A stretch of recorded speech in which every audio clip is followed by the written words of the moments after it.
From Mobibi Aquababa Sojaman Skafio so and a Sojaman TV so but Monday subscribe to channel no like a video no share said be a unuabi nso sabaka video ni bi ni nyina etimi dia boom. Yes. And a Thursday near the offer Fortune Thursday. You setup we transfer from Lucky Tuesday to Fortune Thursday.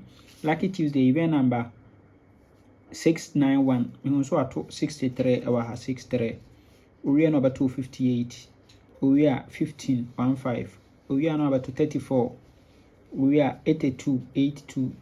We are no account 82 no 37 abesia. No the 64 a call machine.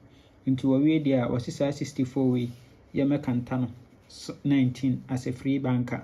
A Cantano 19 there. Emfango 52, 57 and 19. Na who say 58 way on also be Canta 13 na demo. And Mr. pay me event no. We are no way 19, 52, 57 no. Etra egum and so kama. Good. Emfe yada setup bi wa hanomon. They can ability through. Every we see a transfer from national event number 2099. Also at 285. 1, 2, 3, 4. No about 14 center box there above 54.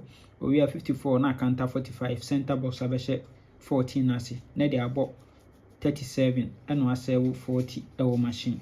But also so we there M5 event in Kodi. Into bones 45 no repeat 45 repeat no.